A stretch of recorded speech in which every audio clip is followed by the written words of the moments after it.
pagi kita ikuti penyampaian informasi dan peristiwa-peristiwa penting yang terjadi di Kabupaten Bone dalam Warta Bone.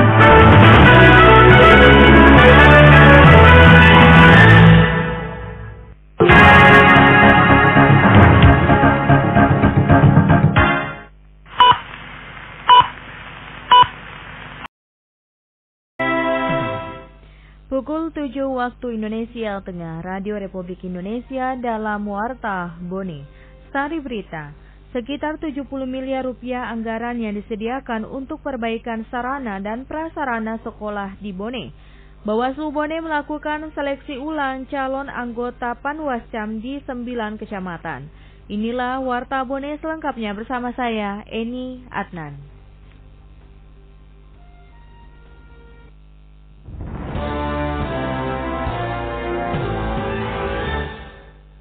70 sekolah di Kabupaten Bone akan mendapatkan bantuan perbaikan sarana dan prasarana pendidikan dengan total anggaran 70 miliar. Selengkapnya dilaporkan Ayunia. Dinas Pendidikan Kabupaten Bone mengalokasikan anggaran sebesar 70 miliar rupiah lebih untuk meningkatkan sarana dan prasarana 170 sekolah di Kabupaten Bone pada tahun ini. Kepala Dinas Pendidikan Kabupaten Bone Andi Fajarudin mengatakan, perbaikan sarana dan prasarana satuan pendidikan menjadi perhatian serius Dinas Pendidikan Kabupaten Bone. Disebutkan 170 sekolah yang mendapat bantuan perbaikan sarana sekolah mulai dari jenjang PAUD, SD hingga SMP, di mana dana perbaikan tersebut sebagian bersumber dari dana alokasi khusus dan sebagian lagi dari dana alokasi umum. Andi Fajarudin menegaskan bahwa anggaran pendidikan Kabupaten Bone cukup besar, mencapai kurang lebih 600 miliar rupiah. Namun itu semua tidak dialokasikan untuk belanja program, termasuk di dalamnya ada tunjangan, dana bantuan operasional sekolah, dan sertifikasi guru. Memang anggaran pendidikan ini masuk dalam kategori mandatory spending. Artinya mandatory spending itu anggaran yang diamanahkan oleh dalam Undang-Undang Sistem Pendidikan Nasional itu kan mematok 20% dari total APBD dialokasikan untuk anggaran pendidikan. Jadi kurang lebih 600 miliar. Iya, tetapi 600 miliar ini itu tidak semua diarahkan untuk belanja.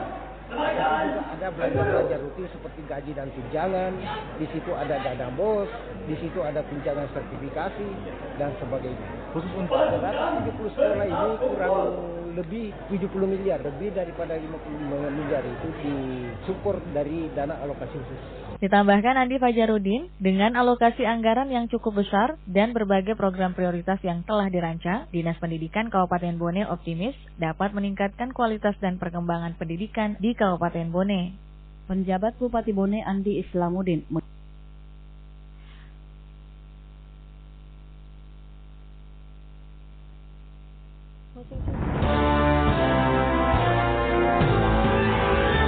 Pemerintah Kecamatan Dua Bocoy, Kabupaten Bone diharapkan segera melaporkan data petani yang terdampak banjir agar segera ditindaklanjuti. Suryani Arifin melaporkan.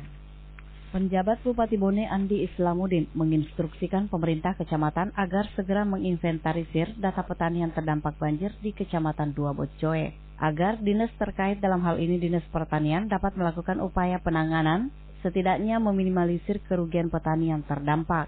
Sekitar 1.000 hektar lahan sawah disampaikan Camat Dua Bocoy yang terdampak banjir dan 500 hektar lahan sawah diantaranya terendam banjir. Musibah seperti ini yang tidak pernah diminta dan tidak pernah terprediksi bahwa ini akan terjadi. Lalu kemudian tugasnya adalah apakah benar ada seperti itu yang dilakukan inventarisasi. Lalu kemudian harus ada data yang jelas. Jangan hanya kita melihat lewat di situ lalu kemudian dikatakan jangan siapa tahu saja boleh saja itu misalnya banjir tapi ini masih bisa diselamatkan. Nah sekarang itu coba instansi teknisnya coba turun melakukan inventarisasi ini dan memastikan bahwa apakah itu ada atau tidak. Menanggapi hal itu, Kabid Tanaman Pangan Dinas Tanaman Pangan, Hortikultura dan Perkebunan Bone Abdul Rauf mengatakan, pihaknya belum menerima laporan dari pihak Kecamatan Dua Bocoy terkait data petani yang terdampak banjir di wilayahnya. Jika nantinya telah ada hasil inventarisir, maka pihaknya menyediakan bantuan benih padi minimal 25 kg per hektar lahan sawah. Ada nih barangkali tapi belum ada di teman-teman di PPK orang lapangan itu. Jadi ya kadang satu hektarnya kan 25. Iya.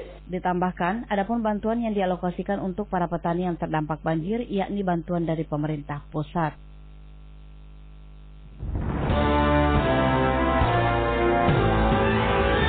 Badan Pengawas Pemilu Kabupaten Bone telah melakukan seleksi ulang kepada 91 orang calon anggota Panwasjam dari 9 kecamatan di Bone. Kembali dilaporkan Suryani Arifin. Sebanyak 91 calon anggota panitia pengawas kecamatan Panwasjam Pilkada 2024 lolos tes CAT di SMA Negeri 1 Bone, Kabupaten Bone kemarin.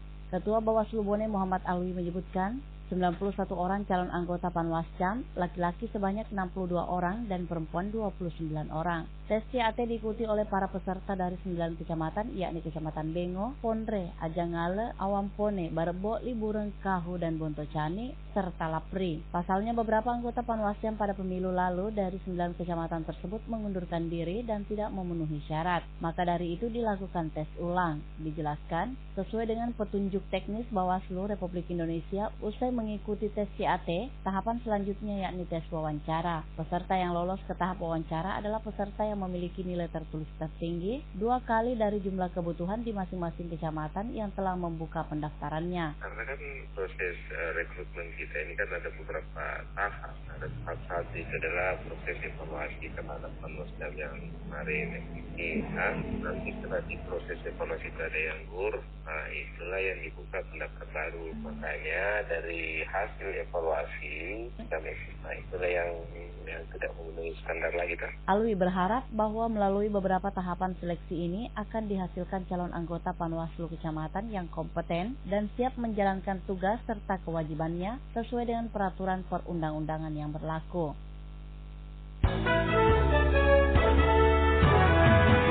Anda masih mendengarkan Warta Bone hari ini. Ratusan jamaah calon haji Kabupaten Sinjai dihimbau untuk menjaga kesehatan selama berada di Arab Saudi, mengingat cuaca panas yang bisa mencapai 40 derajat. Selengkapnya dilaporkan Ayunia.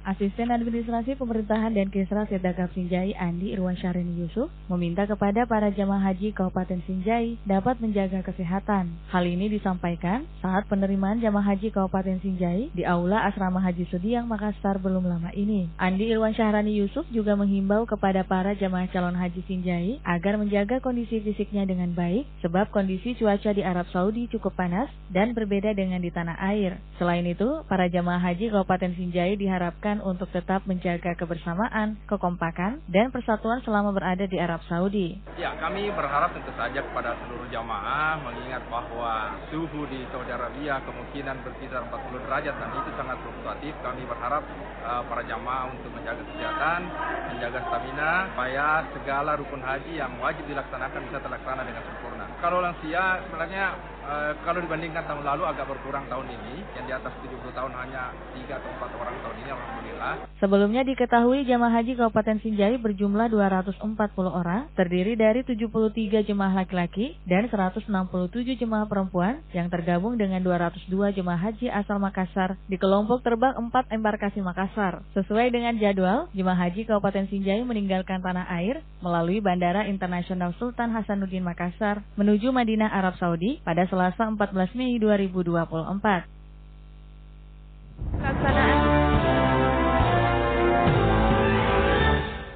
Kesiapan pelaksanaan kegiatan Pekan Olahraga Kabupaten Bone hampir 90%. Selengkapnya dilaporkan Ahmad Kapi.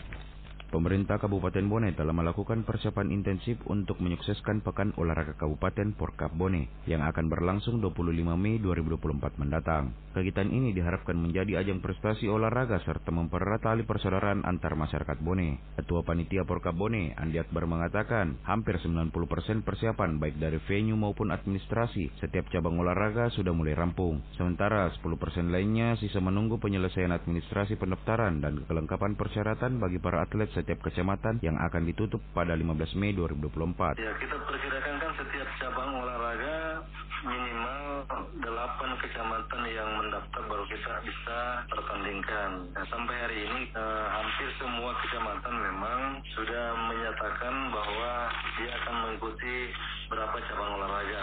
Masih ada memang yang full, ada yang 12, misalnya 12 cabang olahraga yang dipertandingkan juga diikuti secara full oleh beberapa kecamatan. Ada juga yang hanya sebagian, ada yang 6, ada yang 8, ada 7, bermacam-macam. Jadi nanti bisa kita tentukan kapan berapa jumlahnya yang akan ikut setelah batas waktu pendaftaran, karena kita kasih batas waktu tanggal 15 baru selesai pendaftaran. Jadi setelah itu tidak ada lagi perpanjangan waktu penerimaan atlet. Jika sekiranya nanti di belakangan ada, ya kita nanti akan pertimbangkan apakah kita ikutkan atau tidak, karena kita akan lakukan verifikasi di tanggal 16. Sementara itu, Sekcam Mare Zainal Abidin mengungkapkan atletnya saat ini tengah melakukan latihan setelah melalui beberapa tahapan seleksi. Hingga saat ini total atlet yang sudah didaftarkan sekitar 85 orang peserta yang didominasi dari kalangan anak muda atau pelajar. Alhamdulillah sangat siap. Sementara kami penggodokan latihan setelah melakukan seleksi. Jadi kami sebar, kalau futsal di desa lakukan, voli, basket, agro tetap di Mare, di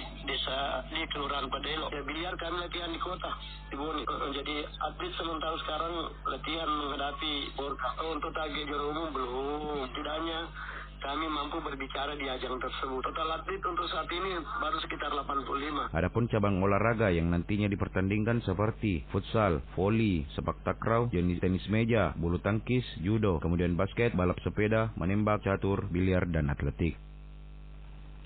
Sekian Warta Bone, produksi Radio Republik Indonesia Bone. Siaran kami dapat diakses melalui website di www.rri.co.id